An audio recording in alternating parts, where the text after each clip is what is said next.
Okay, let's see. Settings.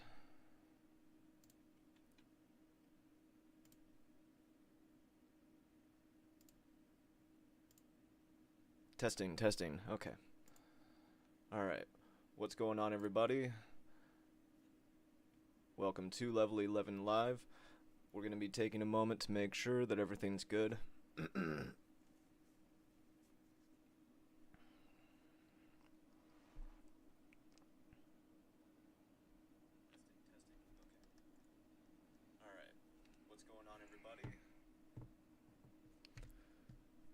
What's up, guys? Welcome back to Newswave. Welcome to Level 11 Live. We're going to be taking a moment to make sure that everything's good.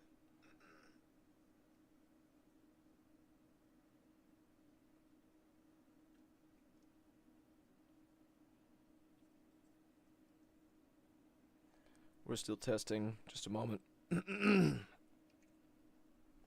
What's up, guys? Welcome back to Newswave. Okay. So, let's see. It does not look like that's working. Doesn't want to show it for some reason. So, what if we add a source? Display capture. Okay.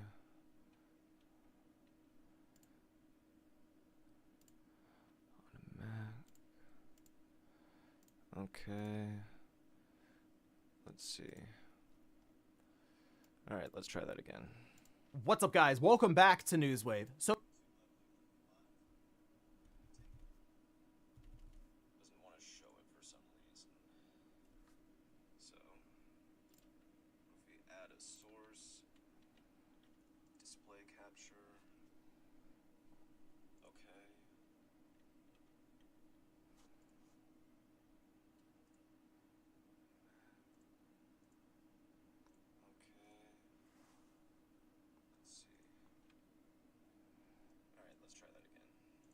what's up, guys? Welcome back to Newswave. Okay. So, let's see.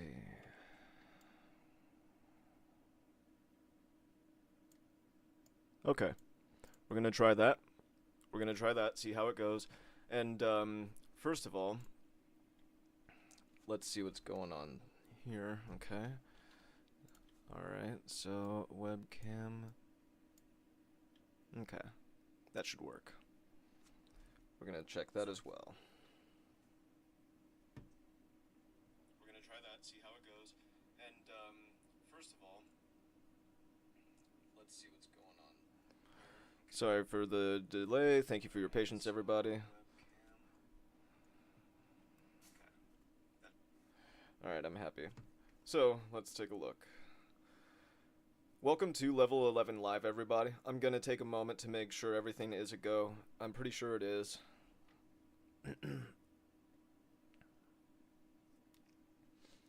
I'm happy.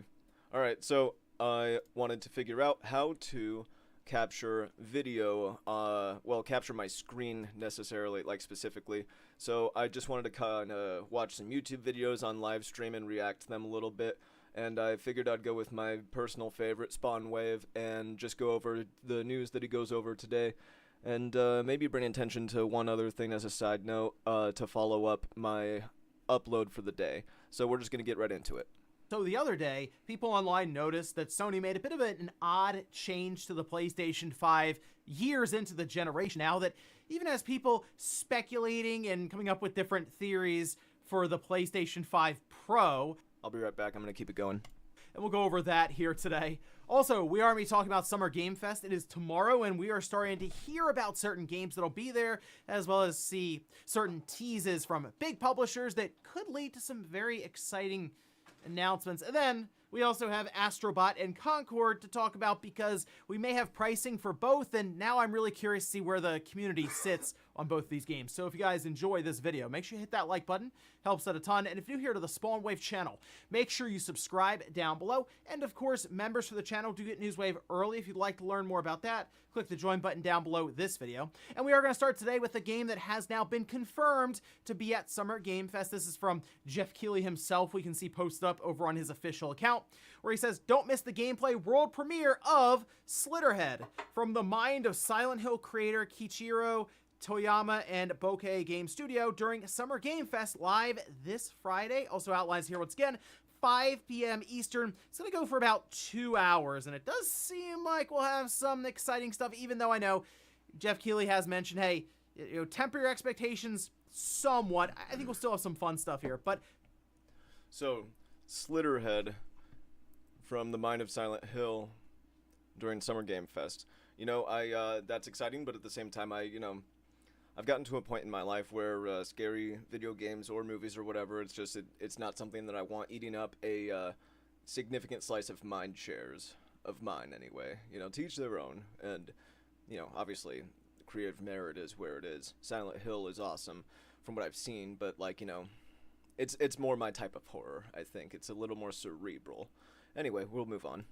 Slitterhead is a game that we saw 3 years ago, I think now, from the newly formed, I believe at the time, Bokeh Game Studio.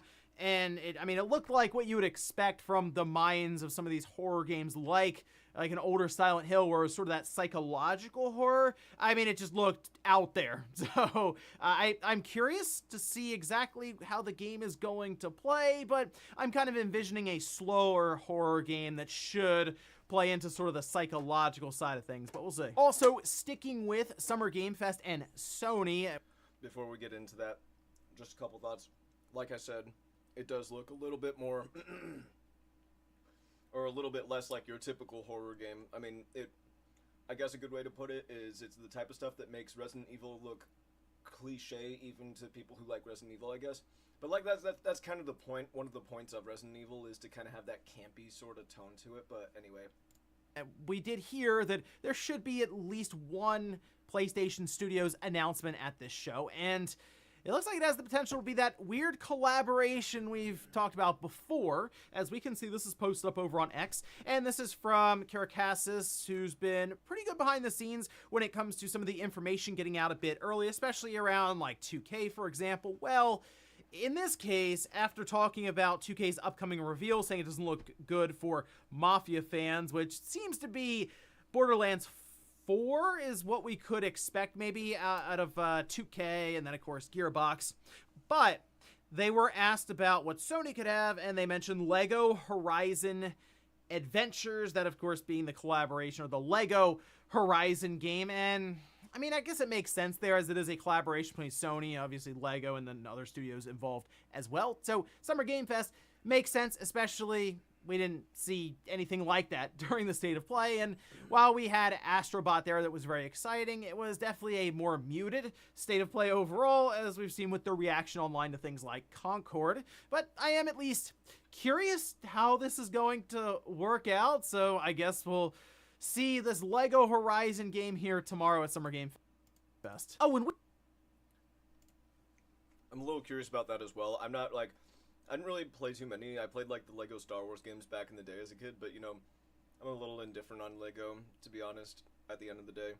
A Lego Legend of Zelda game would be interesting. I'd probably give that a go, but that's more my interest in Zelda than anything else when I say that. But anyway, that's kind of all I have to throw my hat in the ring for on that front. We were just talking about Octopath Traveler 2 getting rated for Xbox and Octopath Traveler 1 getting rated for PlayStation 4 and PlayStation 5, and wouldn't you know it, they just released last night. Yeah, just okay, here it is, they're live, go for it. Square Enix even sent out a press release half an hour after they went live on Game Pass. Like you can see, for example, Wario64 does point it out here. Octopath Traveler 2 is out on Xbox and on Xbox PC Game Pass. So I believe it's up right now on Xbox. If you want to just buy it, it's $60. But again, it is in Game Pass. And Octopath Traveler 1 also has now returned to Game Pass, so you have both of them there. It's also over on PlayStation, of course, where you can get the first Octopath Traveler, and then Octopath Traveler 2 has been there this whole time, so at this point, it's just available across the board. So, good news, but if you haven't played it at all, and you've been curious, and you have Game Pass, whether it's on PC or Xbox, that's a very good addition to the service, and I do fully recommend checking it out. And guys, with some of the quick news out of the way, let's get into the bigger stuff. Let's not get into the bigger stuff quite yet, but, those games look good. Octopath Traveler 1 and 2, they look like good games. The JRPGs aren't necessarily my style, but if I were to give anything like that a go, I think these would be a pretty safe bet. I've got a Switch anyway. I think the best thing about having them on other consoles would be load times more than anything else. As well as, you know, just convenience of recording and live streaming and stuff like that. It's much easier to live stream and record footage on a PC or a PlayStation than a Nintendo console currently. Hopefully that changes with this new console. That's one of my biggest wishes for the Nintendo Switch successor, actually, more than anything else. But anyway, now we can get into the bigger stuff. Let's start right away with Sony and the PlayStation 5, as they have made a bit of a change here that kind of takes away something that it's been sort of funny about the PlayStation 5 since it came out, because while it's on the box, it doesn't actually really do it. There's one game, I believe, that renders higher than 4K, and that's The Tourist. Otherwise, though, despite the PlayStation 5, as you can see here, posted up over on Reddit, having 8K on the box. I mean, if you still have your PS5 box laying around, go check. It should be there, unless you've bought it in the last, I don't know, 3 or 4 months, because Sony has now removed that 8K badge, as shown here. Yeah, I'm glad they did that. It was only a matter of time until they did, I think, personally. I was surprised they did it in the first place, but, you know, John here from Spawn Wave has brought it up multiple times, like, it's kind of interesting that, you know, they would do that. And it says even right there, misleading title. Yeah, I would agree with that. Side-by-side images. And I can tell you, it is on my PlayStation 5 revision, or the Slim, as it's been dubbed, with that Call of Duty bundle. I double-checked, and yeah, 8K was still there. So this is a change that people are saying was made in like the last 2 or 3 months, and people just now noticed it, which, I mean, if you haven't bought a PS5 recently, you wouldn't obviously have noticed this. And also, you don't really see these boxes in stores much, if you think about it. Honestly, I haven't seen a PlayStation 5 in store still for what feels like years now. I probably have my old box, I don't remember. But if I do, sure enough, mine had the 8K on it. Not that I actually expected it, and even if it did, it's like, well, it doesn't matter. I'm not spending money on an 8K TV when I know how much 8K TVs are. And I know how good 4K TVs look anyway, so anyway. We would have gotten to the point where you'd walk into a Best Buy, you'd walk into a Walmart, and you see it behind glass, still not there. So that's also interesting to consider, since while the PS5 isn't just a walk in and buy at a lot of stores still, I mean, they're right there alongside the PlayStation 4, which was really at this time when you launch a line them. Nonetheless, people are coming up with all kinds of theories as to why they removed it. To me, I mean, the thing doesn't do 8K. They said before that there would be an update at some point that would allow it to output 8K video for different, maybe subscription services like Netflix. If they get to a position where they have just 8K streaming, it would support that. I mean, technically, it has the output to do it. It just really hasn't been called for much at all. I mean, it's possible that Sony thought, hey, in a few years, 8K will have caught on, we'll be selling 8K TVs, and we want to have the PS5 ready to go. It just hasn't really trended that way. Again, I don't know a lot of people are out there calling for 8K, like how we had people calling for 4K back like 3 years into the PS4 and the Xbox One generation, and that's what ended up spurring on Sony to do the PS4 Pro, whereas we're expecting a PS5 Pro here actually in a few months now, and that means that Sony will most likely look to reveal this thing probably in September or October to have it ready to go for the holidays. So maybe, as people are pointing out, they removed the 8K badge from the basic PS5 so they can put it on the PS5 Pro, and it's a way that they can differentiate them. And yeah, I guess that's possible. Again, though, we don't really have any games that are doing it now, which maybe there are patches that allow 8K 30 FPS, but I also don't know a lot of people who just have 8K TVs ready to roll as it is. Also, I feel the need to point this out. While it is the PlayStation 5 that had like 8K right on the front, the Xbox Series also has 8K on the box. It's just a little more hidden kind of on the side. So I guess technically Microsoft had plans maybe to do an update as well, to where, hey, these games are now pushing 8K and we're going to allow them to utilize the full throughput of the HDMI port and the systems so that they can get an 8K image at probably questionable frame rates to the TV. But hey, for streaming, at least that would make sense, but we're just still not really there yet.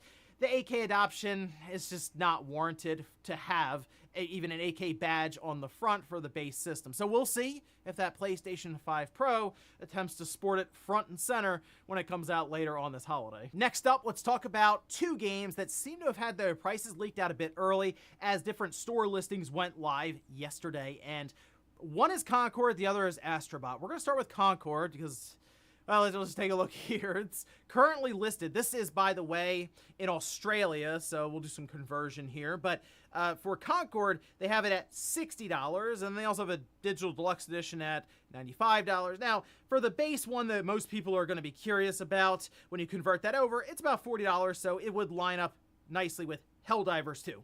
They are going to seemingly do a 72 hours early access. Don't really know how many people are jumping at that right this second, but as I mentioned before, we have to see how things go with the beta because we still haven't played this game, and to me it's one of those situations of, okay, we get this prolonged CG trailer at the beginning of the state of play, people are already put off, then they're just watching people play it in small clips and spurts here and there, but when you sit down and you play it, and if it's just good, then maybe they could find an audience. It's not off to a great start here, and I saw people go, oh, it's not free to play. No, I mean, they told us there was going to be pre-orders at some point, so then it was like, okay, well, hopefully it's just not a full-price game, and fortunately, it's not. Will they still be able to capture an audience with a $40 price tag? Well, technically, I guess it's easier to approach than the full $70 price tag that maybe Sony considered at some point, like a while ago, but thought, you know what, it worked with Helldivers 2. Let's just try to set up some of our live service games for a longer tail, a longer road for success, rather than attempt to just get the entire 70 up front. There's, of course, a lot of post-purchase spend that will be happening. Now, for the one that I'm sure more people are curious about, Astrobot, and I'll admit I was interested to see how Sony would approach this one when it comes to its pricing structure. Since we know, Sony, of course, looks for the $70 price tag.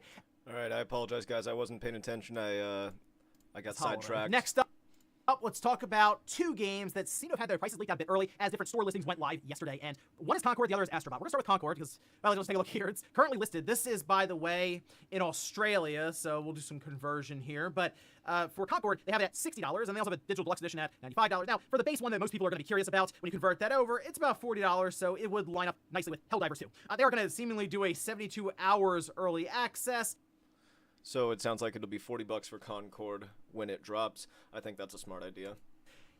Don't really know how many people are jumping at that right this second, but as I mentioned before, we have to see how things go with the beta because we still haven't played this game, and to me it's one of those situations of, okay, we get this prolonged CG trailer at the beginning of the state play, people are already put off, then they're just watching people play it in small clips and spurts here and there. When you sit down and you play it, and if it's just good, then maybe they could find an audience. It's not off to a great start here, and I saw people go, oh, it's not free to play. No, I mean, they told us there was going to be pre-orders at some point, so then it was like, okay, well, hopefully it's just not a full-price game, and fortunately, it's not. Will they still be able to capture an audience with a $40 price tag? Well, technically, I guess it's easier to approach than the full $70 price tag that maybe Sony considered at some point, like a while ago, but thought, you know, it worked with Helldivers 2. Let's just try to set up some of our live service games for a longer tail, a longer road for success, rather than attempt to just get the entire 70 up front. There's, of course, a lot of post-purchase spend that will be happening. Now, for the one that I'm... Now, people have already pointed this out, but Overwatch, when it launched the Origins Edition, I'm pretty sure that was $40 as well. I mean, someone can correct me in the comments if that is not the case, but, I mean, I'm pretty sure here in the United States that was the case. I remember, I thought I bought it at 40, and I was like, oh, well, you know what, I'm also going to get a game for like $20, and I bought Pikmin 3 for the Wii U at the same time. So, I think that was the case, but anyway, we're about to see whether or not Astrobot is going to be 70 full price or not, and whether or not I was correct in my predictions. That's exciting. Let's find out. Sure, more people are curious about... I am going to fast forward through all this, because the reason I got distracted is because I realized I have a lot less time than I thought I did, so I gotta get the ball rolling. Out Astrobot, and I'll admit I was interested to see how Sony would approach this one when it comes to its pricing structure. Since we know, Sony, of course, looks for the $70 price tag, as we are seeing most publishers and developer stuff move to, even Nintendo with Legend of Zelda, but we can see this posted up. This is from Radic, who noticed this one over on the Japanese retailer Bit Camera's website. Looks like Astrobot's going to be a $60 title when converted over to USD, so as they mentioned, the same price as Sackboy, A Big Adventure, when it launched. And yeah, I think that makes sense for Astrobot. I know... Score 1 for level 11. Let's go. Some people were wondering, could this be a $50 game, could it be a $40 game? But as we heard Team Asobi talk more and more about how this is a big title for them to develop, and they talk about those 80 levels, a bunch of galaxies, check out over 150 cameos and callbacks to different parts of history and PlayStation. It just seems like, yes, it is Astro's Playroom, like 4 or 5 times that. And to me, that feels like it would be worth that $50 to $60 range. And yeah, I think this is a good price point for it. Would it be better if it was 50 or 40 and more people maybe would try it out just kind of on a whim? Sure, but I think this is one that if it reviews well and the quality's there and people are excited, I think they will buy it for $60. So fortunately, not the full 70, bit of a discount there, $10, and we should get pre-orders going live officially here pretty soon after this video goes up, so we'll see if Sony has any extras maybe to present for Astrobot, a full special edition, who knows. Next up, let's talk about a major... Well, you have it there until it's confirmed anyway. We'll see if it's confirmed and they do go 70 just because, but if this is accurate and the conversion stays accurate and all that good stuff, which I think would be smarter, then yes, it seems like I was correct, and it will be not 70, it'll be 60, which I'm okay with. I think it's going to be a fantastic game either way. Really excited for it. Pretty happy to find out that my notions were correct. Sure, do some pretty serious teasing for Summer Game Fest tomorrow, and they're doing this by way of invitations, and I will say, at times, when invitations are sent out in teasing for Summer Game Fest tomorrow, and they're doing this by way of invitations, and I will say, at times, when invitations are sent out in the mail, like physically sent out, not email or something, but you got a postcard, they've actually come through pretty well. Like, remember I got that Sega one, right, for one of Jeff Keighley's shows, and that was for the Game Awards, and I remember I tuned in, and it was all of their older titles that are getting remade and new editions, like Jet Set Radio and stuff, so that was pretty surprising. But in this case, it's Capcom, and the disappointment here could be incredible. But let's take a look. This is a post up. This, by the way, was posted up by Kit and Krista with a bit of a pop-up invitation. It's pretty fun. It says, get ready for the ultimate showtime. Join us for the digital premiere of special Capcom announcements during the Summer Game Fest 2024 digital event on June 7th. Grab your snacks for the show. We do know the Monster Hunter Wilds will be there. We've already seen that a couple of times now. Obviously, most recently to the State of Play, but they can show off more gameplay and other things there. So that is exciting. So I do apologize for fast forwarding through all this. So if you didn't catch that, he was saying that Capcom might be showing up with Monster Hunter World or Monster Hunter Wilds, excuse me. Pretty likely, more likely than not, given that they already showed a little gameplay recently. Now, the reason that John says he's ready for disappointment is because he's a big Mega Man fan, and so he wants Mega Man back. And you know, I feel so bad for him because I haven't played a single one. For Monster fans, but Proto Dude pointed out here that the last time Capcom sent out invitation cards was for the Mega Man 30th anniversary stream. Could we potentially see a new Mega Man game of some kind announced? I just knew, but maybe even a collection of something. It's possible. That invitation, though, did go out for the 30th anniversary of Mega Man, so there was at least an event in place or something that they could latch onto there for Mega Man, so that to me made sense. In this case, it's Summer Game Fest. Now, it's not a bad spot to announce either Mega Man X9 or Mega Man 12. People tend to forget that Mega Man 11 is the best-selling Mega Man game to date. Like, that's the one, the newest one. Think about all the other Mega Man games, some of your favorite ones, whether it's X, Zero, even just like Mega Man 2. Now, it's 11. So when you think about that, Capcom would realize that Mega Man is actually trending in the correct direction for them, and that is a franchise they want to keep building on because it is a storied one. People know Mega Man. So I'm kind of building myself up here. It's time, Capcom, for Mega Man X9, 12, I guess, or even a Legends Collection, something Mega Man. I think that'd be a lot of fun. But of course, that could build up for all kinds of disappointment, so I'm not going to expect it, but I will be crossing my fingers for it. And in our last bit of news, let's talk about another PC port for Sony that apparently has been held back for quite some time, and that's Last of Us Part 2. Well, D-Labs did come up with an update to the story over on their website. We can see this translated over to English, where they say, to begin with, and according to our information, the title Last of Us Part 2 is well under development on PC. This has even started since at least 2021. Furthermore, this is the most important information in this article. We believe the development of this game is well finished, and this dates back to at least November 2023. They then go on to... Honestly, I don't really care about The Last of Us Part 2 going to PC. I just hope it's as much of a train wreck as Part 1 going to PC. Because that'll be funny. That'll be really funny. But anyway, you know, I'm just going to skip this one because I'm in a rush and I don't really care about this. That I posted up yesterday. We're asked, will Capcom announce anything Mega Man related at Summer Game Fest? Okay, 83% just say no. 17% though, say yes. I'm going to skip the poll as well because, again, I don't really care about Mega Man. I feel for John, you know, but at the same time... This is from Ironwood, who says, Nintendo has a printable version of that slipcover as a reward on NSO. This is crazy. I saw people mention that. And yeah, I also mentioned that there is a printable cover you can just download. So that's talking about these print covers that, or not print covers, but these covers, slip covers that are selling for up to $1,500 on eBay for Paper Mario and the Thousand Year Door, even though you can just print out your own as a Nintendo Switch Online reward. So... that's all that there is there. Now, honestly, I'm going to wrap it up with this video, but before I actually end the live stream, we're going to go over to SpawnWave's channel. And the reason I'm going to do that is because we're going to go to community. And his poll for poll of the day for tomorrow is going to be, have you played the original Halo campaign? And that's going to be a yes or no. Now, I just uploaded a video saying that I don't think there's going to be any news on Halo at the Summer Game Fest showcase for Microsoft on Sunday. And I still stand by that, but rumors just came out within the last couple hours of a Halo 1 remake coming out even on multiple platforms, rival platforms even, potentially for the new Nintendo Switch platform or even the current one. I think the current one could run a remake of Halo 1 depending on how they optimize it, but I think it would be Switch 2 if it were going to be on a Nintendo console, and it also, just as important, PlayStation. Well, almost as important in my opinion, but probably more important for other people. But it seems like Halo might have a Halo 1 remake going full multi-plat in the future. Some people might not like that, but you know what? I don't care what it takes. Just make Halo great again. That's my opinion. So we'll see about that, and maybe I'll make a video on that at some point in the future here. But anyway, let me know what you guys think about Spawn Wave. Let me know what you think about my channel and what I can learn to get up to 720,000 subscribers and all that good stuff. I'm just going to wrap it up here. Keep leveling up, everybody, and take care.